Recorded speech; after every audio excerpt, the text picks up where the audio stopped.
to episode 17 of Girl Talk Pod.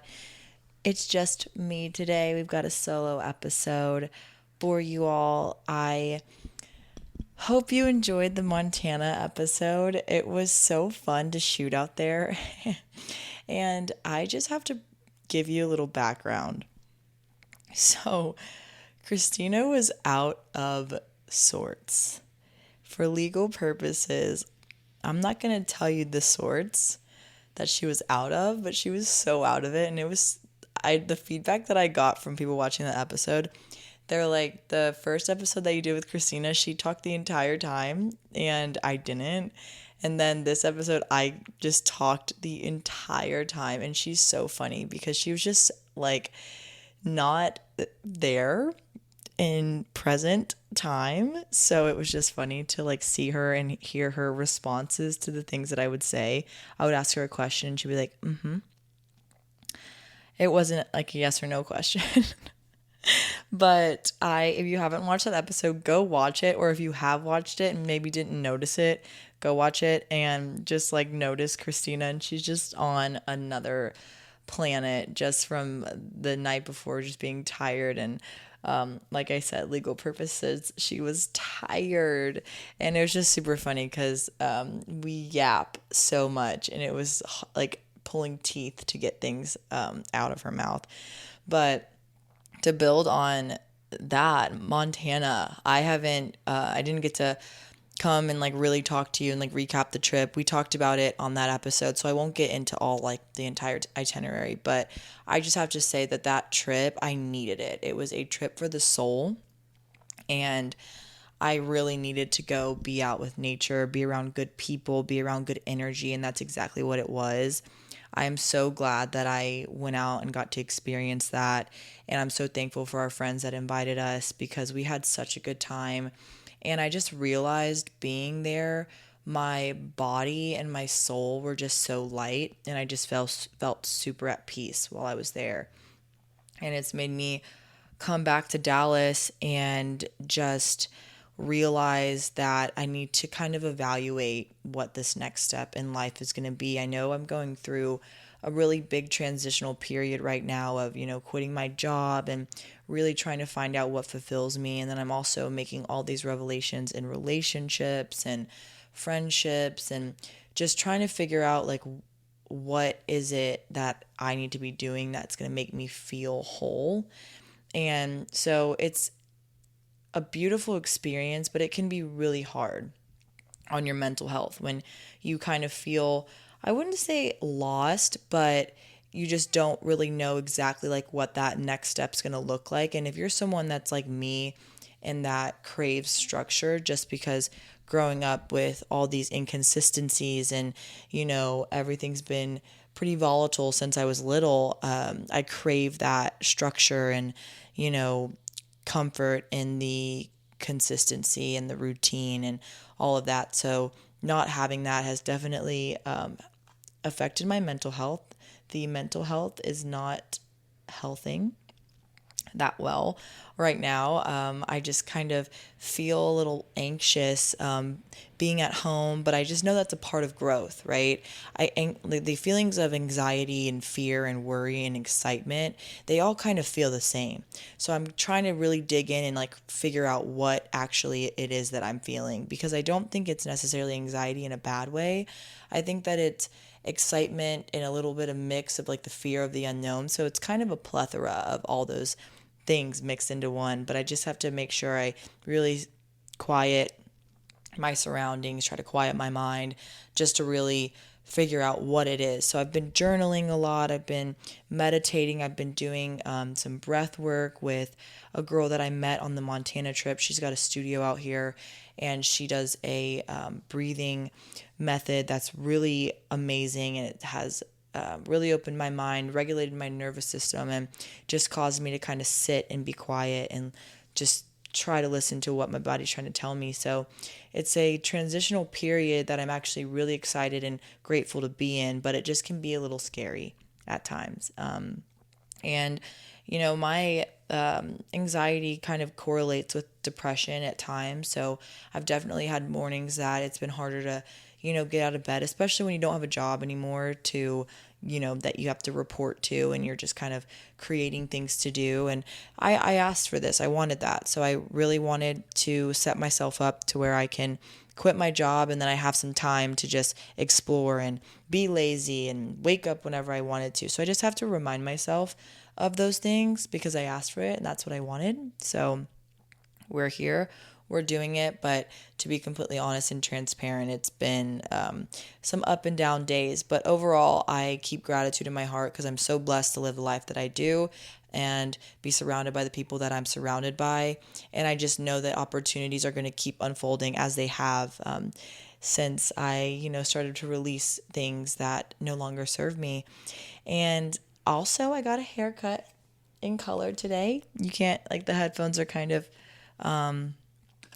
blocking it, but I trimmed up my hair a little bit and then I dyed it. My roots were god awful. I hadn't gotten my hair done in like 2 months. So, girlies, it's like a 6-week thing. So my roots were the length of my roots were about half the length of my hair. So it was time to color it and I got that done. So did a little self-care today, which I love. And I love getting my hair done. I love going to get my nails done. I love getting a service where people are touching you and taking care of you. I love massages, facials, all of that. So that is definitely a form of self-care, and it's just kind of nice to just have someone do something for you. So I got my hair done. I'm feeling good, feeling refreshed, and just excited to keep exploring and reflecting and doing the things that I need to do. My birthday is a week from yesterday. Today is Tuesday. My birthday is on Monday, the 29th, and I am I was having a bad relationship with my birthday last week, and I'm going to get into it, but now it's a little bit better. I planned a fun dinner with my girls, and we're going to celebrate on my birthday, and I've done a little few little celebrations since then, but I spoke about this, that I was going to Europe this summer and that I was actually going to be landing in the south of France on my birthday, but I'm no longer doing that. I got uninvited on this Europe trip, and I'm not going to get into much of the details because this podcast is about me and my experiences, and I just don't want this to be a space to just kind of air out drama, but not even saying it's drama, but just, yeah. So I got uninvited from this trip, and to keep it very surface level, it was just the wrong place or the right place with the wrong people. I was going on this trip, being invited by a friend of mine, and I didn't really know. I know the people that are going on the trip, but not well, and I'm not friends with them. So I was really only friends with the one person that invited me. And it just kind of, as we got closer to the trip, we just realized that it just would probably be best if they're all friends, they go on the trip, and then, I should probably do something else. And my mindset is there now, seeing that I would rather not settle for a trip just to go on a trip. And I would rather be with the exact people that I want to be with in a place that I know I'm going to love. And France is special to me because I have always been drawn to the country, the culture, the language.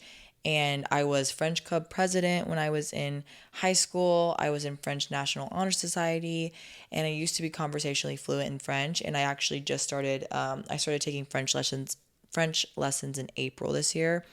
And I really started picking them up to prepare for this trip because I think that it's super complimentary to a country when you really try to learn the language and the culture and, just different things. So I was really excited to go. But again, I know that I will be there eventually exactly when I'm supposed to be there. And this is just kind of a trust the universe moment, and realize that, I can take myself anywhere I want in this world, and I should be with exactly who I want to be with. So that's where my mindset is right now. And you just have to learn like how to pivot.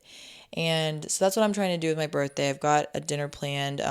Sadly, I was supposed to go to Austin this last weekend, and I was going to see Brooke. She was flying in from Denver, and then I had another girlfriend who's was coming in, and then some girls from Dallas were going to go. And I ended up canceling that trip because I thought it was going to be too much travel back to back, because I was going to be getting back and then be leaving for Europe this weekend. So that sucks, because I wanted to see my best friend, and it was going to be, a great weekend, and I love my birthday, and I just haven't had a good birthday in a few years, especially like with the girls. The last few years I've been in a relationship, so I've done like couples trips, and my birthday last year was a fucking disaster, which we're not going to get into the details of that, but I was just really craving like a good birthday with the girls. So disappointed that I didn't get to do that. But again, I celebrate life year round, and I just have to lean in and trust the universe on this one, that there's bigger plans for me, and I fully believe that. So that's a little birthday update. And we'll, I'll next week I'm going to do a birthday episode, and I'll get into the details of that as we close this episode out later. But I'm excited. I'm going to be 26. I'm going to be 1 year closer to the next decade. And I can't wait to like reflect on the last year, which we're going to do next week together. So I'm really excited. It's birthday countdown is on less than a week, and I'm really just excited to hang out with friends and family. So this episode, the last solo episode I talked about this, we're going to talk about kind of my career and experiences in modeling, professional modeling for fun, and some of the, I did an episode earlier this year on New York Fashion Week, and just kind of what that's looked like in my life, and the good times, the bad times, and just gonna talk about how I got started in that, and what my plan is like now in life with it, and just the experiences. If you have ever been interested in it, or if you've been in that, you've modeled and you've made a career out of it, if you can resonate to any of these stories. And yeah, so I just want to get into it. So let's get started. So modeling.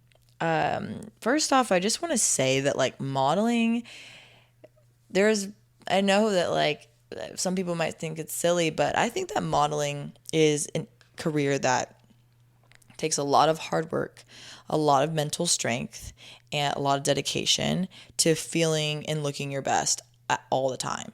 Like imagine like literally having to feel and look the best like all the time. That's impossible. Sounds impossible, but like these girls do this, and they go out and they, work 8 hours, and they're just making you have to make sure your face looks good, your hair, your body, everything. It's a grueling career. It's rewarding because it can be very highly paid jobs, and you get to travel and you get to work with cool brands and stuff, but it is grueling. It is a grueling industry, and it takes a lot of hard work. And at one point, this was my dream job. I wanted to be a model. I grew up, being told, you're so beautiful, you're so gorgeous, like you should be a model, you should do this. And I really cannot thank my mom more for, putting me in sports, and we moved around a ton, and I don't have any regrets, and I don't wish it was different at all. But I did want to be a model when I was younger. I would say probably like high school is when I like wanted to pursue that. But then I went to college, and I didn't do that. I didn't really start modeling until I was about I started modeling when I was in college, but after I moved home from Ole Miss and like was back in Dallas. And we'll get into the chronological of it all as I like to tell stories. But I realized quickly that the industry can be really fucking ugly. And I know that not everyone's experience is the same in the industry, but I know we've all been told similar stories, and some being horror stories. And I have a few horror stories in the industry that I'm going to tell later on. And it's just, I had to make a decision that I wanted to go do something more with my life, and I just couldn't, this couldn't be the career that I chose. And I have no regrets, and I still do it for fun. I model and work with photographers, and I do campaigns, and I do side jobs and all this. It's something that I've done since I think my first job was like 18 or 19 years old.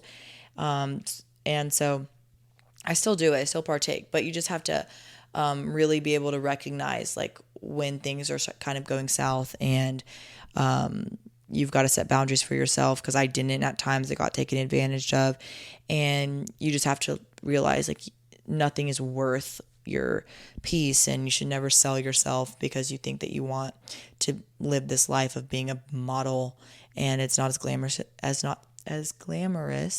as it can seem. So I said a little bit earlier, like people would always ask me like, hey, why aren't you a model? Or like, you're so gorgeous. Like, and I still get that all the time. Like people are asking me like, do you model? Do you model?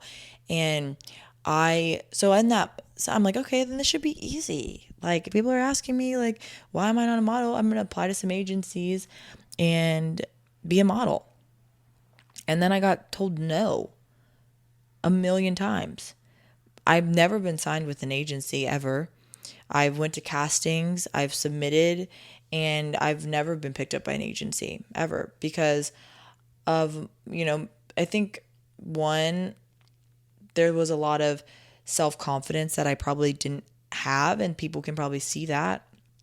And then two, I'm 5'7", like 5'6 3/4" technically, which I went to a casting once and I was like, I'm 5'7", and they got out a measuring tape and they're like, no, you're not, you're 5'6 3/4", and I was like, okay, so am I supposed to round down? But being that height, models are typically pretty tall and like very slender and lean, and it's because of clothes. When clothing lines make sample sizes, they make it to fit this figure, and they want it to photograph well, and it's all intentional. And it's just, there's different avenues of modeling. There's runway, there's print, there's editorial, there's campaign like shooting and commercial, and there's just different avenues of it. And I live in Dallas, where the Dallas is very small. The market is very small. It's not very diverse, I feel like, in the modeling industry. It's like print for a lot of very big companies. And like Miami, for example, is like very high on like swim, or like the industry is led like by swim and like athletic wear and like sport, athletic modeling and stuff like that, which I think that I would fit in really well in that market, but I don't live in Miami. So Dallas, I got told no a lot because my measurements just weren't there. And I was like, well, if my measurements aren't there, but like I have a face, like can't we just like figure it out? No, that's not how it works. Because you have to like, yes, there's so many fucking beautiful people out there in the world. Like so many beautiful people. And so it's super competitive. And if you don't check all these boxes, they're going to go find another pretty girl that's going to check these boxes. And I just didn't check a lot of them. And so being told no, right? Your confidence gets shot. And that's what I was saying earlier, that like modeling, the mental strength is, you have to have very good mental strength and kind of just self-confidence and self-awareness, and be able to reassure yourself of your self-worth. And so, but being told no, you start to think like there's something wrong with me. You start to create body dysmorphia, and you kind of just stop believing in, yourself. And you just think that maybe, people are just being nice when they're telling you these things, that you're beautiful and you should be a model. And, your self-worth just kind of like teeters a little bit. And that it might definitely happen to me, especially being like 18, 19, when you're just like getting into your body, and like your body changes so much from like high school to college, and my body has changed so much this year alone. So just being told that in that point in my life was like, discouraging. But, I was able to like talk myself off of ledges and just be like, okay, well, maybe this isn't for you, but it still hurt at times for sure. The body dysmorphia, you're trying to lose weight, and then you develop a bad habit with food. I developed a really bad habit with food.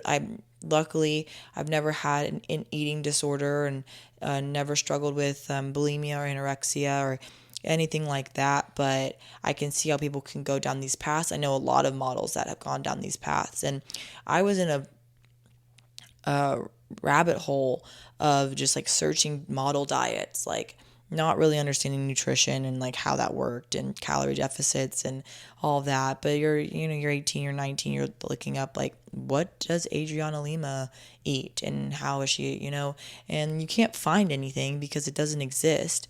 There a lot of people, in that industry are not eating and do not have healthy eating habits, and that's not, put out there, to the public. But you do have to reel it in though. Like you talk about how these models and stuff talk, like how they're so thin and all of that. It's like it takes a lot of fucking hard work and dedication, and you have to be a really, really strict on your health, your diet, like no drinking alcohol, be very mindful of what you eat. And yeah, that can lead to a really bad relationship with food, but you have a goal here.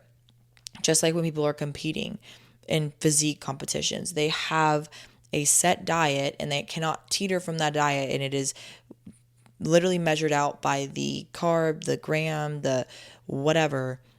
And it's because they have a specific goal. And long term, that goal is not sustainable. The percentage of body fat that they get to is not sustainable. It's not healthy, but they have a goal. They have to be disciplined, and they have to make sacrifices. And that's what models do.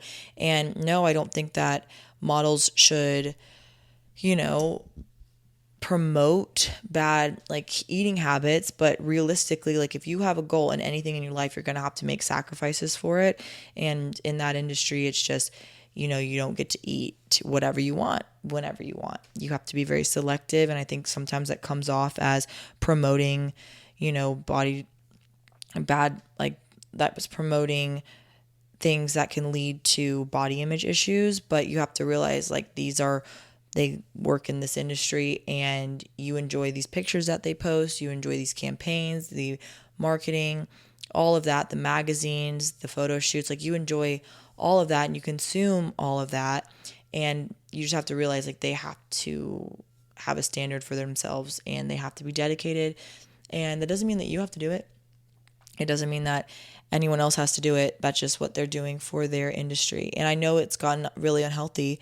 It led me to have bad relationships with food, to the point where like I just didn't want to eat because I just got overcomplicated and all of that. So there is a balance for sure. There's a healthy way to do it, but you just have to make sure that it's something that you want to, fight for or it's something that you want to do for yourself. Because when I was competing for pageants, I had a nutritionist. I ate the same meal 5 times a day for months. And I had a goal that I wanted to compete, and I wanted to be in a swimsuit on stage in front of all these people. And it sucked, but I had to do it to reach my goal. And then I just had to realize like it was for a short period of time, and I had, things that benchmarks that I wanted to meet and all that. So it can go down a very slippery slope. So you just have to make sure that you're in a good mindset with it all, that you're healthy when you're approaching these things, and you have to realize like in the long term, like these are not healthy. But if you have a goal and you're trying to hit it, and then just be able to find the balance afterwards. Let's build off of pageantry, because pageantry was probably the biggest catalyst for me for in my modeling career. Let's just say the career of modeling. When I did pageants, I met a lot of people, and they kind of go hand in hand, modeling and pageantry. So when I was in pageants, I met a lot of people when I'm doing headshots for my ad pages and my competitions. You meet photographers, you meet dress designers because you're wearing these dresses and all that. So that's how it kind of really started for me, was when I was in pageants. I was connected with these people, and then I started working with dress designers, and so I started doing a lot of prom, pageant, and wedding. I even did quinceañera dresses. And so that was kind of the start. I was like a perfect sample size in those dresses. So I worked a lot of markets. I did photo shoots. I did runway shows for these dress designers and those connections that I built through modeling or through pageantry. And then also, I worked with photographers. And so photographers typically have clients, that brands that they work with, and then they can connect you. So I worked with a photographer that connected me with a bikini line, and he also gave me some other jobs too. So you make connections through that as well. So pageantry was the catalyst. And then I have only ever done freelance modeling. Like I said, I've never been with an agency before. And so I also started building a social media presence as well. I started getting a lot of followers, just being like posted by different brands, being involved in different things. And by that, I was able to connect with brands, and I would do like brand ambassador stuff, but I also would get hired to do shoots in the local Dallas area. I also traveled to model in Austin, Houston, Miami, LA. I've traveled to model too, that I met people like on social media and or through photographers and stuff like that. So building that social media presence, going and getting to like a test shot is when you go work with a photographer and just get kind of like some digitals, and then you just build kind of a portfolio. And that's what I did. I was shooting all the time, and I was just building a portfolio, posting these pictures on social media, and then getting contacted by different brands, different photographers, and stuff like that. So that's one way that I kind of jump started that career outside of the prom pageant world, because that was super fun, and like I loved wearing wedding dresses and dressing up and doing all that. But I knew I wanted to do something more like sexy as I got older, and I wanted to do swim. And so then I started getting into that. And so I would connect with photographers, and I just love building that community, because some photographers they're just so awesome. They're so creative. They're so talented. And you kind of team up when you've got this modeling experience. And I have a ton of friends that I kind of help a lot with, like they like products and they want to start to get into fashion and like shooting models and stuff, and they're trying to build a portfolio. So it's just like this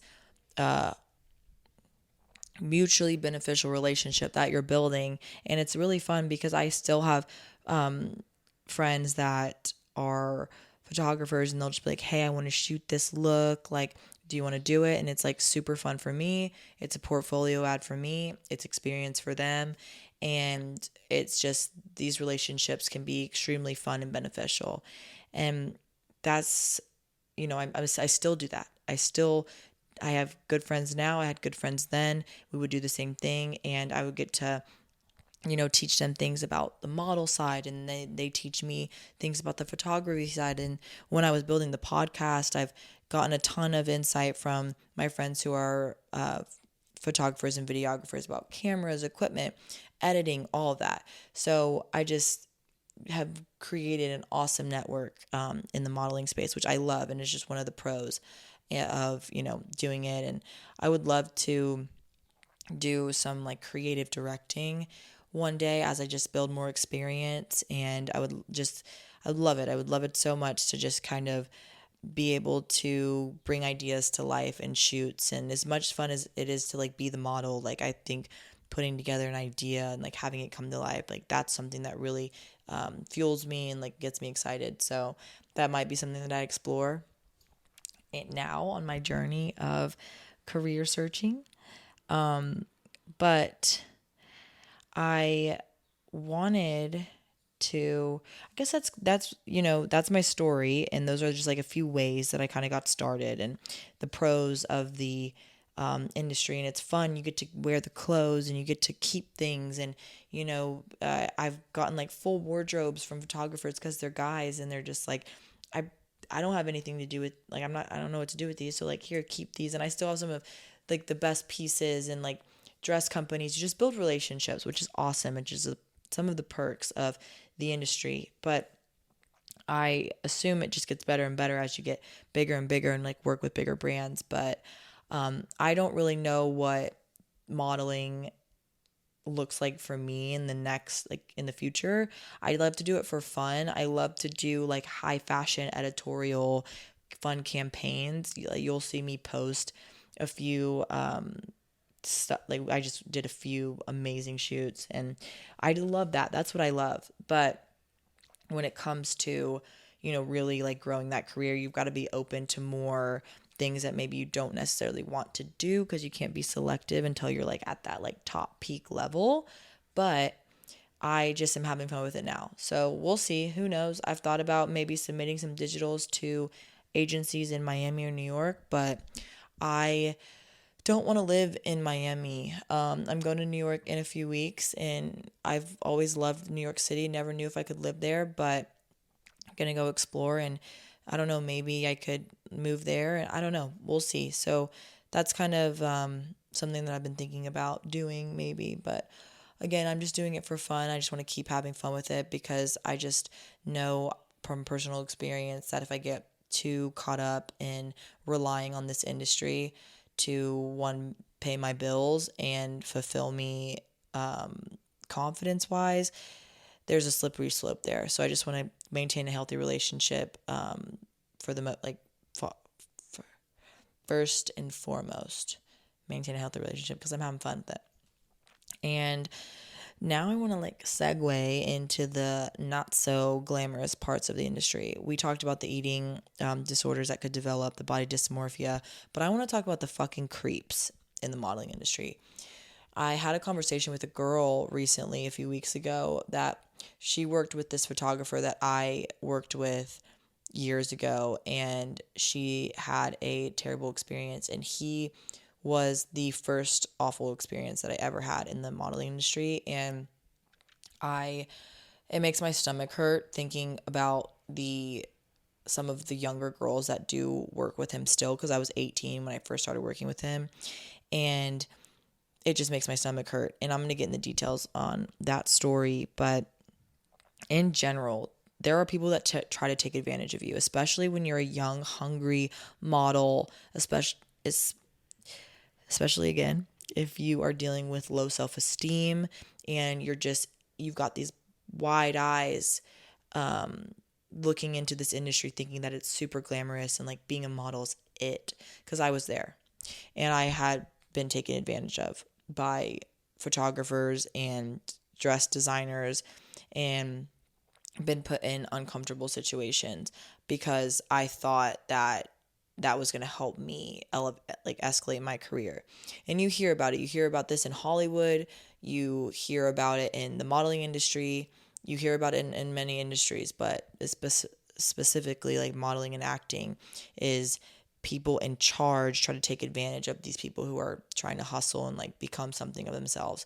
And you just have to always remember, like, nothing is worth losing your peace and who you are. Nothing in life, no dollar, no magazine cover, no experience, trip, nothing is worth losing your peace. And you have to you have to protect yourself. And I just was extremely vulnerable, and these people in power, I have only experienced this with men, but I'm sure women do it just as much. And these people in power just see you as, and it's predatorial and it's disgusting and it makes me sick to my stomach. but they see you as just kind of a weak and vulnerable person, and they take advantage of you. So in an experience that I had with a photographer, and I just get disgusted thinking that this could be happening to other people, because it's a problem and it's terrifying. And this photographer, I originally started working with him for pageant headshots, and I was 18, and I've never done a photo shoot like this before, and I was by myself. And so I did this photo shoot, and we're just doing pageant headshots. So like I had a makeup artist there, and then we did some like more natural looks and stuff like that. And then he waited until the makeup artist left and I was alone. And he starts talking to me, and he's like, "Hey, like, are you a model? Like, have you ever thought about modeling?" And I was like, "No, I mean, I haven't. This was like the start of my pageant journey." And he was like, "Well, like, let me see your body. Like take your," he's like, I just want to see your body and just like let you know like which, like avenue of the industry like would be best for you." So he's like, "Take your pants off, or like take your shirt off." And I mean, I had a bra and underwear on, but still, like, I'm 18 years old by myself, this older man's apartment, or studio apartment. Like, he had a studio in his apartment. And I'm like feeling super uncomfortable, but then I'm just like, is this normal? I mean, he's got a book of like these beautiful women like doing tasteful nude. He's showing me them, and I was like, okay, well, like, if they're doing it, like, okay. So I do that, and I just remember afterwards like feeling like super disgusted, and I just wanted to like I just wanted to cry, but I was like, it's fine, like, it's just my body, like, but I just felt kind of used and manipulated, and I had that awareness then. And then he was just like promising, he's like, "Oh yeah, like, I can get you hooked up with this brand and these brands, and like we just need to take like um tasteful, like, sexy pictures, like nude, and showing not anything like, that's like pornographic, but it's tasteful and like it's fine, like, and then I can send these to these brands." And I'm just like, I just want to be a model, and I just want to work with brands. So in my mind, I'm just like ignoring all the red flags, and I'm like, okay, we'll do this shoot. He's so inappropriate when we shoot. And it got to the point where I was just like, I'll never shoot with this person again, but never raised any alarms about it, because I was like, I consented to doing this. He never like physically touched me or anything, but he, he manipulated me, and I was so young. And like I said, I know he's worked with girls that are younger than 18. I pray to God that their parents have been with them. But there are just these people of power in this industry that take advantage of vulnerable women, men, that are just trying to make a career for themselves, because they think that they want to live this glamorous lifestyle that is being a model. But in reality, there are monsters in this industry, and I just unfortunately have had to deal with a few of them. And they've not only been photographers, they've been owners of brands that, flirt with you, and you want to be booked on shows, and you want to be booked for shoots, and then they flirt with you and they ask you to dinner. And luckily, never have entertained any of those offers, but I was able to recognize it, and it just turned me off so much, because I just loved it so much. But then you've got these people who just try to take advantage of it and turn it into something super ugly. And then for a while after dealing with that, I just was like, I'm done with this shit. I'm going to go to school. I'm going to focus on school. And I just put modeling on the back burner. I was like, you know what? I'm not dealing with this anymore. And then COVID hit. And then I just kind of was already in the mindset of like, that was a part of my life that no longer exists. And I'm just going to keep moving forward with my career. And it wasn't really until last year that I really started modeling again. I think end of 2022, I shot once with this photographer. And then last year is like the most shoots I've done since I was doing it more often. And then now I've just been kind of, doing it for fun. I've definitely been doing it a lot more, that I have more free time now, but I just love it. I just love feeling the creative, and like, you can find good people in this industry. I have found them. I know, because I know them, they exist. And you just have to be cautious and be able to weed out the people that do not have your best intentions in mind.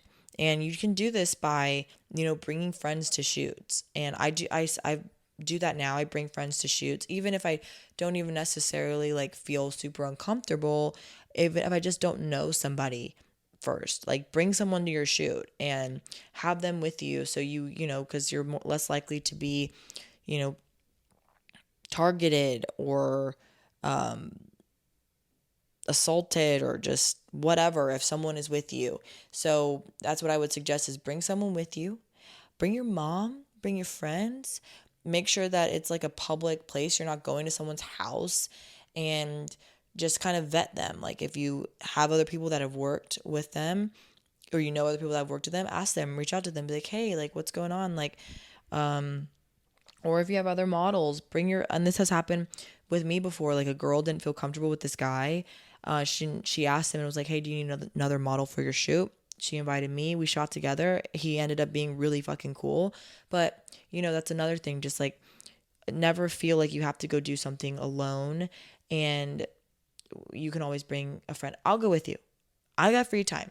Ask me. Because this girl that I just ran into that had experience with the same photographer that violated me, I was like, girl, I wish I would have known you. I wish we would have met before you done this. I would have warned you, because she had the same fucking experience. And I just felt like looking into a mirror. And she's young. She's like 4 years younger than me. And I just like felt like I was looking in a mirror, and I was like, I wish I could have prevented that from you.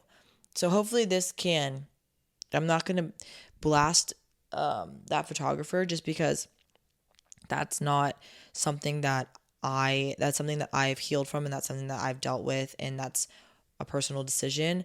But I just, wish I could, if I can just teach you how to be cautious, that's all I can hope for in this storytelling. And that's what the whole point of Girl Talk Pod is, for you to share my experiences, so you don't have to make the same fucking mistakes as I do. So I would just lean into never feeling like you have to sell yourself or your soul for the chance of having a shot at this glamorous lifestyle. Because I hope that some of my stories that I've told you prove to you that it's not fucking glamorous as it seems. And you just have to make sure that you set healthy boundaries, and then just vet people, and never be afraid to speak up when you're uncomfortable, and never put yourself in situations that are making you uncomfortable just because you think that you're going to benefit. Because you're going to feel a lot better if you stand up for yourself, and then still can create the life that you want, and never, you can't, like, no one can ever say that you sold your soul to get to where you were. Because I know a lot of people have fucking done that. And they want to sit there on their high horse and be like, I got here, but like, how did you get there? And it's just not fair, because then you have permeable young women and men that see that behavior, and they think that that's okay when it's not okay. So that's the modeling episode right there. I didn't mean it to get so somber, but we've got to warn people about fucking creeps out there that try to take advantage of you, because they're out there. And it's not just this industry. I know that, like, I've heard about it in different industries, like sales industries, and I've heard stories from friends about higher ups and their industry. It's cross industry, and it exists, and it's a problem. But that's just my personal experiences in the modeling industry. But if you have any questions about it, or like or just stories you want to tell, or anything, like, reach out to me, because I'm all ears and I'm here for you. And it's been really fun, and I love it, and I am still doing it for fun. So I'm excited to continue down this path. I feel like I'm in a really good place of self-confidence, and you can just see that in my pictures. Like, the shoots that I'm doing now are like the best shoots I've ever done in my life. And that's, I used to do it modeling like almost like full time, and now I'm doing it for fun. And I think these shoots are the best I've ever done, which I love.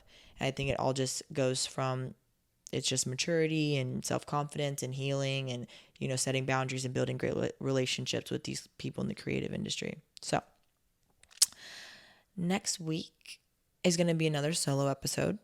And then we're going to have guests, a guest after that. So next week's going to be a birthday episode. It's going to be manifesting, reflecting, goal setting, and then kind of foreshadowing what I would love the year of 26 to look like for me. We'll talk about some upcoming trips. We'll talk about, this transition period that I've been in the last couple of months. And we'll just talk about what 25 gave me, the things that I'm so excited to bring into 26, and the things that I'm so excited to leave in the fucking past, because 25 was a great fucking year. One of probably the best years. Like I'm telling, like one of the best years of my life, but also one of the hardest years of my life at times. And we're going to get into that all next week on Tuesday. So I'll see you then. I'll see you next Tuesday on episode 18 of Girl Talk Pod. Bye. Bye. Bye.